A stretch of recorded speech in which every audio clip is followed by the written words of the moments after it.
Welcome back to another episode of SMS Games Talk, and this is WWE 2K24 review. I've played it religiously almost every day for a full year. But just to clarify this before I give my full review of the game, the features that I absolutely love, the features that I downright hate, things I'm like, okay with but kind of annoy me, and just everything in between. So, I do not play my GM, I do not play my Rise, and I do not play my faction. I'm literally just a universe mode and creations guy. So, and we all find what we like in the game. Some people just want to play, and also 2K Showcase. I do play 2K Showcase in universe mode, but the rest of them I do not. And just to clarify real quickly the reason why I don't, there's nothing wrong with my Rise. It could be a lot better. I'm too busy with universe mode. And it's sort of like the same thing with my GM. I guess it's a good mode. It could be a lot better too. But at the same time, I'm just too busy with universe mode. And obviously nobody gives a crap about my faction. So it's not that I got an issue with all these other different game modes other than my faction. It's just I'm too busy doing my own thing with universe mode. So kind of rivaling what's going on in real life, but doing my own thing with it. Custom storylines and rivalries in my head. So I literally play this like it's The Sims. I have my own stories. I have my own little WWE 2K world life going on in my brain I get right into it. I can get real crazy into storylines. The only reason why I don't is because I don't want to bore the shit out of everyone. But anyway, I guess I'm a wrestling nerd, not in terms of knowledge, just in terms of how into it I can get. But you got to keep yourself interested from these games, I guess, because it can get very boring and very repetitive from just the average player who just wants to get on, play a couple of matches, then let it go for a couple of months, come back, see what's new with the updates or any DLCs. The casuals. But the religious ones, and I say religious and religiously because it's literally like a freaking religion to me. If they made a WWE 2K game church, I'd probably be deeply invested in that. You know what I mean? Or probably not, because I like to do my own thing with it. But anyway, getting into the review. Enough rahing on about that. When I got into it, absolutely loved the graphics. I was a bit disappointed because they didn't really do much in terms of updating the entrances. Like Seth Rollins' entrance was still the same, except for the background GFX on the Titantron, the effects on and that was updated. But, they update theme songs and stuff, but they didn't really update much in terms of entrances. But the DLC entrances were awesome. Lyra Valkyria, CM Punk, it was all there, it was all really good. Bray Wyatt, the Becoming Immortal version of The Fiend. They knocked it out of the park, and you just know with 2K25, it's going to look really, really cool. It's going to look, in terms of graphics, lighting, and face scans, the only model I took issue with was Cody Rhodes. I thought his model looked like a squished in version of Cody Rhodes, like he ate too much cake. Or he had a bad allergic reaction to sticking his head in a beehive or something. His face looked fat. I've always taken issue of Cody Rhodes' face. Now, seeing what it looks like in the screenshots of 2K25, they finally fixed it. I'm like, hooray, Cody Rhodes actually looks like Cody Rhodes. Not like he is some fat, blobby, I ate too much cake version of his... You know what I mean? They fixed Cody. They fixed his face. Any issues I had with it, 2K25 fixed it. So I'm happy they did the face scans. Whatever it is they did, they fixed him. Anyway, getting back to 2K24. I always loved the entrances though. The entrances, the lighting looked really cool. The graphics as well. And I've gotten used to the, I don't know whether you call it, not chain wrestling. I think that's the thing that everyone wants to come back.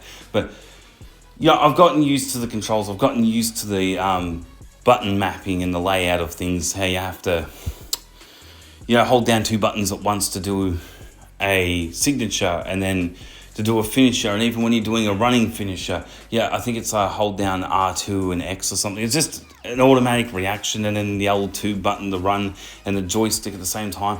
It's like To anybody who doesn't know, it would be very confusing, but it's just muscle memory at this point to me. And getting into the ambulance, casket, gauntlet, special guest referee, all these matches I thoroughly enjoyed. I really did. But after playing them a couple of times, I said to myself, you do know they could have done more. Like, it's awesome that we got that and it's a start, but you know we could have gotten more, like in terms of better sort of better victory motions for ambulance matches, or better victory motions for the casket match, instead of just sitting on the casket or sort of just doing the same thing. You know, the victory motions for these matches could have been a lot better. And special guest referee, it's a ball of fun. It really is. You know, yeeting all the weapons around as well, the quality of life things. I loved it. And I had a lot of fun with it. I did. But then after a while, it sort of does get a bit boring and stale. And when I'm getting into universe mode, and I always love checking out the different entrance motions and the different theme songs that they've added as well. And looking at all the GFX for the Titantrons and stuff too in custom entrance, I always like seeing what new ones they've added as well. Because I love the little backgrounds. I know how everyone says, bring back the Titantron videos of like their actual entrance videos. I actually don't mind the pretty little colours and effects with their name coming up on the Titantron, like OTC, and then you've got the Roman Reigns, the letters and the word, like his name comes up. And then you got like even The Rock. I'm looking forward to seeing The Rock's entrance in 2K25, honestly, I am. I reckon that's going to look really, really cool. That's going to look awesome. It's probably going to be one of the better entrances. But I enjoy the entrances. I enjoy the gameplay in general. And to me, it's very fluid. It's very good.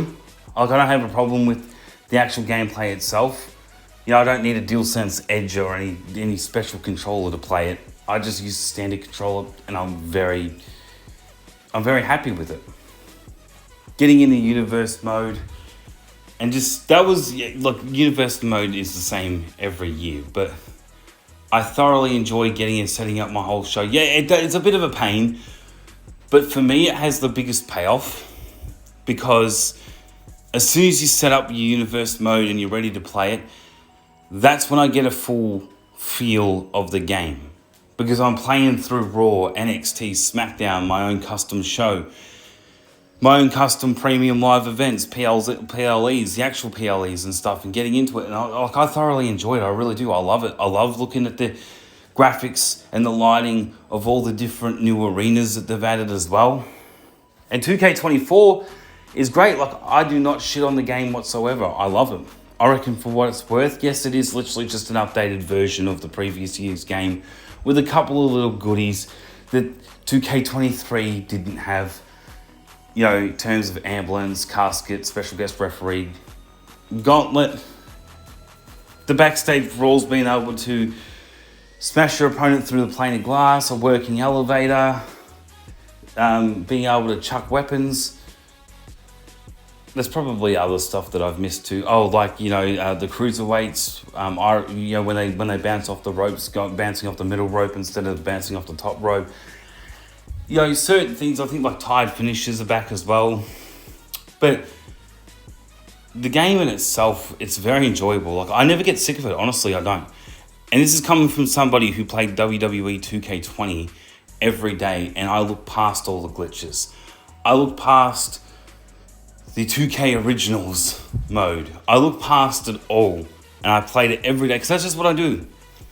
Whatever top tier edition, whatever premium edition of the game that they've got, I don't care if it's $140, I don't care if it's $200. I always get the deluxe edition, the top tier premium edition of the game every year. And I have thoroughly enjoyed playing through 2K24.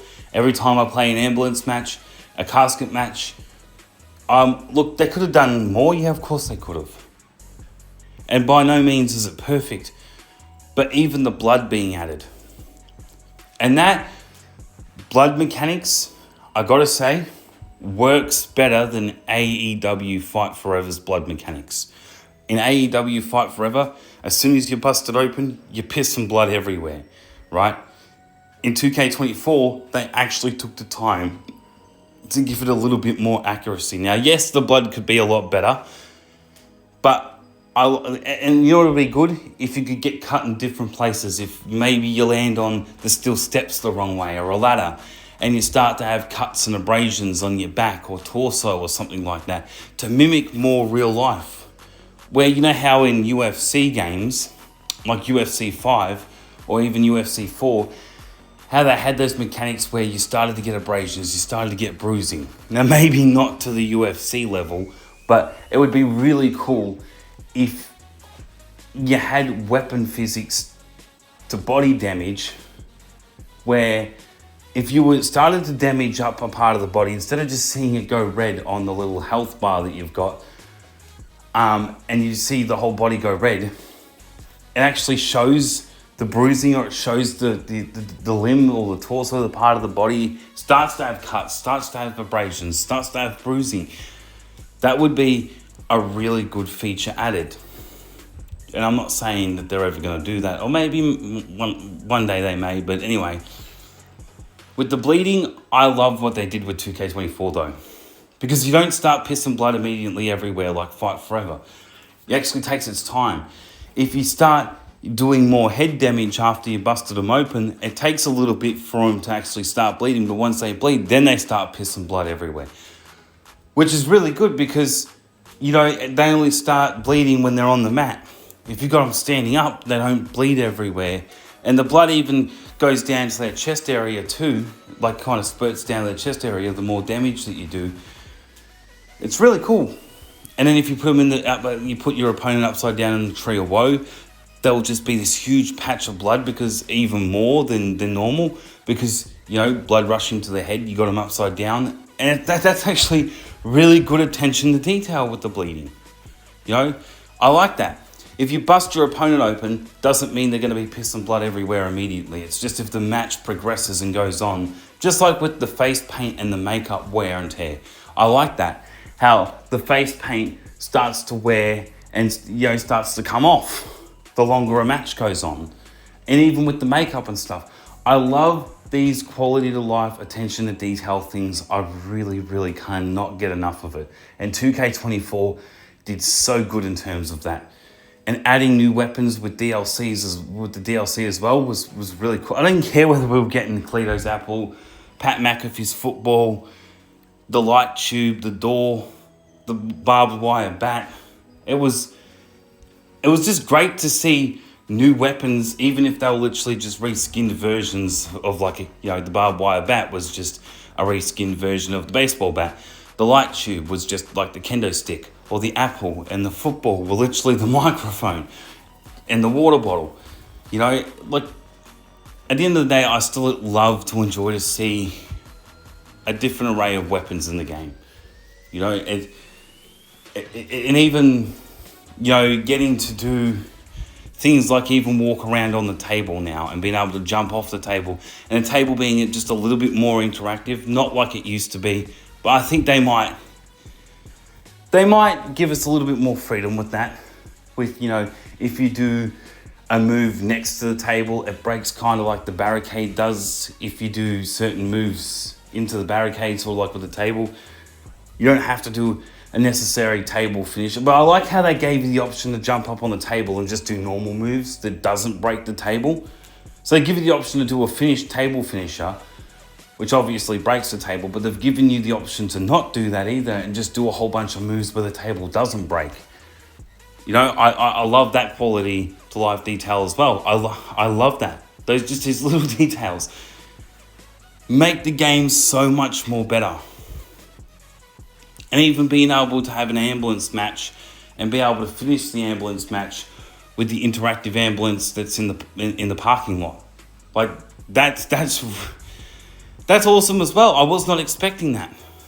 And that was really cool to come across. I literally came across that myself too. So, you know, and I don't know whether this happened, whether this is like, it shouldn't have happened, but I got the accelerator, you know, as you know, I got the 40 years of WrestleMania edition.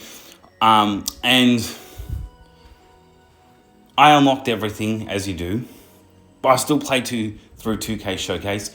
Now, I don't know whether this was supposed to happen or not, but I realised in the middle of the showcase, I didn't have to follow the objectives anymore. I could literally just play through the match however I wanted to play through the match, and then end the match however I want. I don't have to follow any of the objectives. I don't have to do any of that. And I still got all the unlockables, probably because I had the accelerator and I unlocked everything anyway. But I heard some people saying that no. Regardless of that, if the rewards are locked, they can be locked to 2K Showcase. So you actually have to complete the objectives, whether you've got the Kickstarter or the accelerator or not. But for me, I finish the match however I want to. If it says finish the match by submission, and I finish the match by pinfall and completely ignore every objective, and I win the match, it would just tell me I got the rewards anyway. I'm like, well, is this down to me having the accelerator or the Kickstarter or whatever it is? Is it down to that? I think it is, but I've heard other people say, no. Regardless of that, it's still locked to 2K Showcase. But for me, it wasn't. So I was a bit puzzled because I heard people say it was, but for me, it wasn't. It's weird. Maybe these people were talking shit and they were wrong. I don't know. Anyway, or maybe the game glitched for me. I have no idea. I don't think it did, though. I think these people were just wrong. Anyway, but I enjoyed that. As soon as I realised I could play, and that's what I want 2K Showcase to be. I want it to be where you've only got 3 objectives. They're not annoying objectives. You can literally play through the match however you want. And you can finish the match however you want. Well, not necessarily finish the match however you want, because it kind of ruins the aura of playing through someone's rivalry. But you can do what you want in the match. You know, you got a lot more freedom. You don't have to follow 45 different annoying objectives of having to get up and do this certain thing that you don't have a clue what you're really doing, because you have to pause it and even sometimes look up online. What the hell is this move they want me to do? And then, okay, once you figure out what the move is, how do you do that move? You know, you may watch a match in real life on YouTube where they actually do this move, and then you're like, okay, so that's great. That's what the move actually is supposed to look like. How are you supposed to look at now? How do you do the move in the game? Or how do you do this objective? You know, and I got stuck on it a couple of times until I realized I didn't need to, because everything was unlocked anyway. Literally. But the thing is, it wasn't unlocked. Like, what I mean, let me clarify with 2K Showcase in the 40 years of WrestleMania Showcase. Now, before I played Showcase, there was things that were exclusively locked to 2K Showcase. But all I had to do was just play the match and win the match, and it was unlocked. I didn't need to follow the objectives. I just needed to play it and win the match, and it was automatically unlocked, regardless of me following the objectives or not. That's all I needed to do to unlock these things that were locked to 2K Showcase mode. That's all I needed to do was just play the match and win the match. I didn't need to follow the objectives. And then everything was unlocked. Now, if I didn't do that, everything was still locked. I don't know whether that just happened for me or whether that happened to other people. But anyway, just to explain it a bit better. But yeah, I'm getting off 2K Showcase and getting into Universe mode. Look, being able to have double titles finally. I know it's just a small thing, but being able to have double titles and play, you know, the ambulance casket special guest referee match in Universe mode was a very nice touch. They could have literally just locked these to play mode and that's it. So, or exhibition mode, however you want to see it. They call it play, so I just call it play mode in the home tab menu. So, look, I love that. I would love to see them bring King and Queen of the Ring tournaments and make it work on a weekly basis leading up to a premium live event. And also being able to have PLEs on a Sunday or any day of the week. Unlock that freedom. But playing through Universe mode was just the same. It was the same deal. It was just untouched. Apart from just a couple of little tiny neat things that I can't even explain because that's how small it is. Can't even remember what they really changed in Universe mode. Not really anything. But I love it. Look, I love how the entrances look.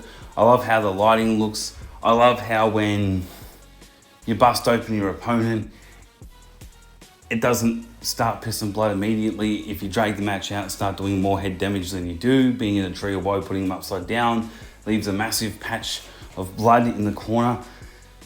The face paint and the makeup wearing, and also community creations and what's the status. I have to say, and even some of these creators did create amazing championships. Like what's the status doesn't just do superstars and attire updates. He also does championship updates. I don't think he does anything of custom arena though.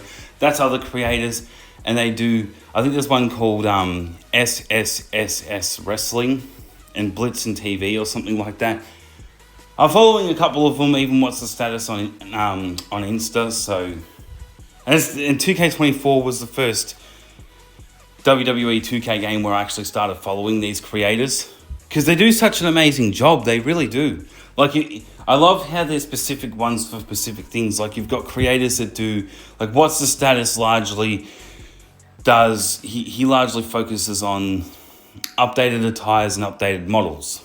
If there's a persona card locked to my faction, then, or even, you know, or that's like practically impossible to get, he will, like the Rock's model, you know, he does stuff like that. And I really like these community creators. Like, what's the status on community creations? Literally keep the game going. These are the people, these are the creators on community creations that keep pumping life into the game. And that's what I really appreciate too, is that there is a large community of creators that do awesome creations, whether it's from updated attires and updated superstar models to like different skin textures, to different hair, taking the makeup off, adding makeup, that type of thing. And also being able to have creators do awesome arenas. Like the amount of creations for just say not being able to have 2K not adding the crown jewel arena, or like, and this is how I work my universe mode. I'll use every in-game arena except for the ones that are not added. So for example, we come up to Bad Blood or Crown Jewel or King and Queen of the Ring. Those arenas were not in 2K24. So then I literally jump on community creations and download those versions of the arena because they're not part of a game. But Royal Rumble, Elimination Chamber, and WrestleMania, I use the in-game arenas for that, but I only download the arenas that are not in the game. So if they've added a new, you know, PLE or something like that, or bring one back like Bad Blood or Saturday Night's Main Event, there's awesome creators on community creations for that. It's really cool. Or, you know, somebody comes back with a new look. For example, Shinsuke Nakamura recently. As of me recording this whole Wayward Warrior, Dark Samurai thing that he's got going on, or the Wayward Samurai, whatever they want to call him. I'll call him the Dark Samurai version of Shinsuke. What's the status did an awesome creation on that. Honestly, he really did. And that's not the only one. He does many awesome creations, but yeah. That's also, like, and I really got into it more in 2K24. That's the relevance of me talking about it and explaining it too, is I didn't take the awesome creators on community creations as serious in any previous WWE 2K game like 2K24. That's when I really started getting invested in these creators, and that's when I really started paying attention to them, and that's where it brought more life to 2K24 and just kept me playing and kept me invested and kept me loving the game so much.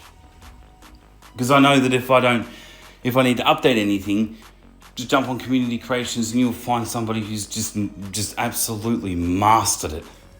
You know, has done practically a damn near perfect version of it. The amount of CM Punk creations before we even got the DLC.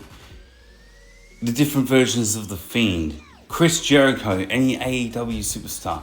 It could be Mercedes Moné. It could be MJF. Kenny Omega. You know, it could be Orange Cassidy. The Jungle Boy. Or it could even be Christian Cage, Adam Copeland, you know. I mean, the list goes, Bryan Danielson, the list goes on, and the amount of, like, these people do such an amazing job at recreating, all, not just AEW superstars or not just AEW wrestlers, but just like, if you want to find Spider-Man and do Spider-Man versus Mario versus Iron Man versus Superman versus Homelander, if you want to do a crazy ass match like that, these creators are making really awesome creations of all that random shit too. You want the Incredible Hulk in there? You can chuck him in there. You want Black Widow, like, seriously, it is. You want the Legend of Zelda. You want Geralt from The Witcher. You want Ciri from The Witcher. You want any of the Squid Game. Like, these people that are so talented with what they do. And this is just me complimenting the creators up the arse, because they're the ones that keep the game going. But in terms of DLCs and what 2K does from their side, I really did appreciate that they gave us the WrestleMania 40 arena, the day and night version of it too, which looked absolutely amazing. It looks really good. You know, and even the previous year in 2K23, when they gave us the updated for free NXT 2.0 arena, I think it was 2K23 or 2K22, one of them, they gave us the NXT 2.0 arena free of charge, just out of nowhere. I'm like, that is really cool. Now, I'm hoping that they're not going to do it. They won't give us the Raw on Netflix arena. That was just a one-time thing. They're not going to give us that, though. That would be really cool if they did, though. But I'm just hoping that they give us the WrestleMania 41 arena.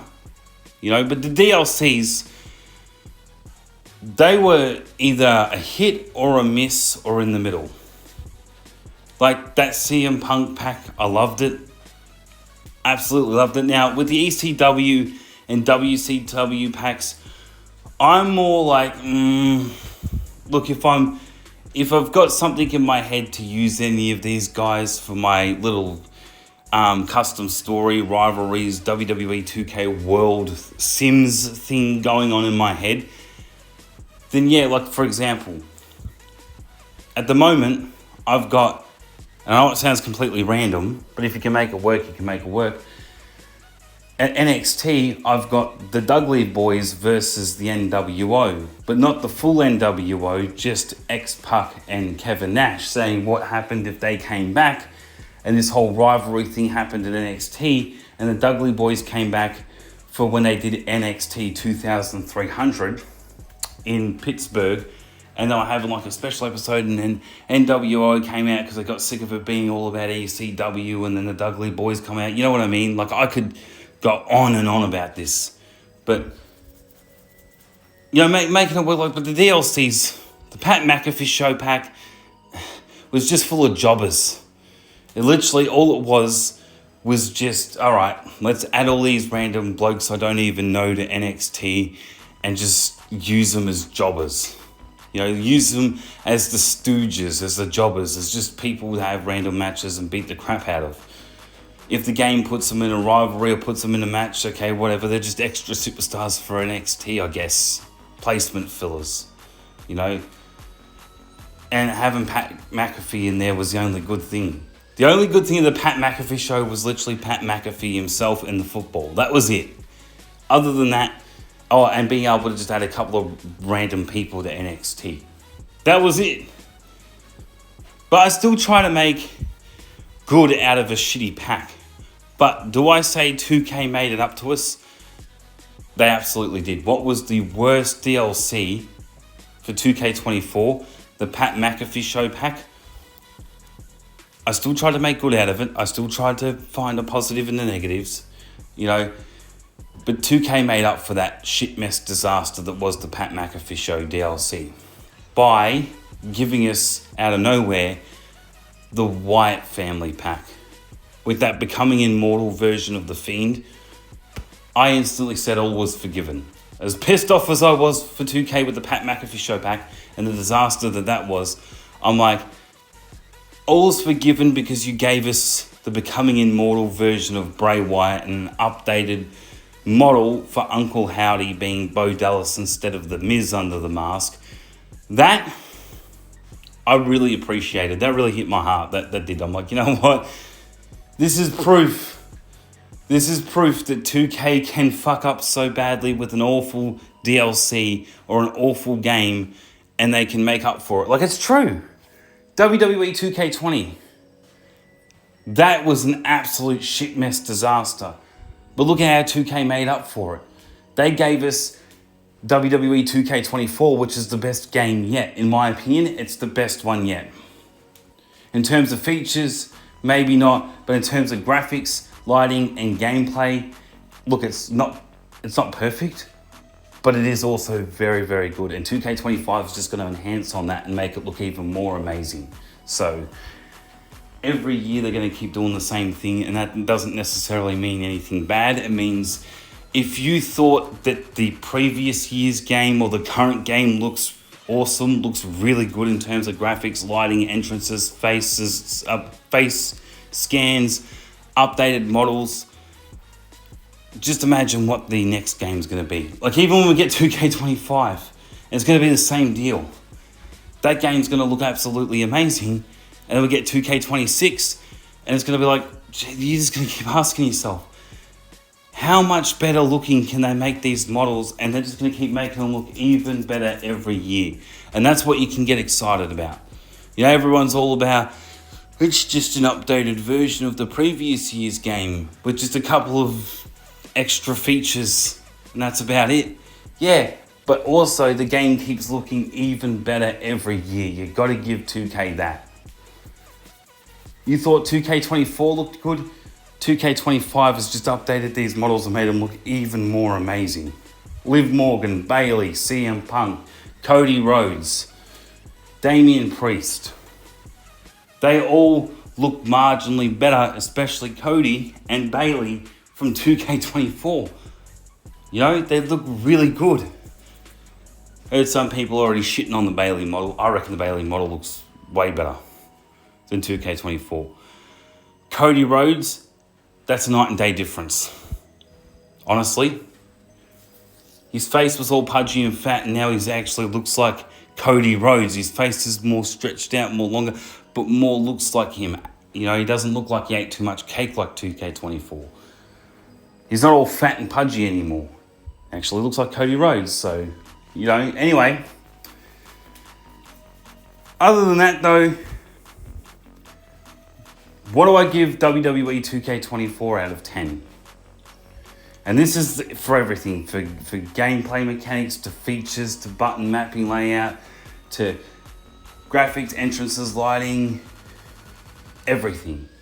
Creations, the fact that they took some of the restrictions off Custom Arena, so we're able to, you know, do the height. There's no height restrictions on any of the Trons for the stage anymore. We can height and lower things and move things to practically almost anywhere we want. There is still restrictions to it, but they took some of the restrictions off. Anyway, just they should have put LED barricades in. That shits me. There was no excuse for that. They should have had LED barricades in 2K23. They should have had it in 2K24. They better have, in Custom Arena, LED barricades as a creation part or just part of Custom Arena in 2K25. Absolutely no excuses for it. Just like being able to make the ring aprons, all 4 of them, all LED boards if we wanted to. There's no excuses for that either at this point. Anyway, or even a full LED ring post. Just saying. But what do I give WWE 2K24 out of 10? Honestly, they're getting pretty good with it. I give 2K24, honestly, I reckon it's a 7. It's not perfect, but it's not like the best game ever. I give it a 7 because there's a lot still more that they could do with it. Obviously, that is going to keep updating every year. But yeah, I'll give it a 7 out of 10. And with that, that's my full review and opinions on WWE 2K24. So as always, thank you for watching this episode of SMS Games Talk WWE 2K24 review. And as always, if well, I should say, if you're not gaming it, it ain't worth shit. Take care, guys. Or if you're not playing it, that's what I should say. So thank you for watching this episode of SMS Games Talk WWE 2K24 review. And if you're not playing it, it ain't worth shit. Take care, guys.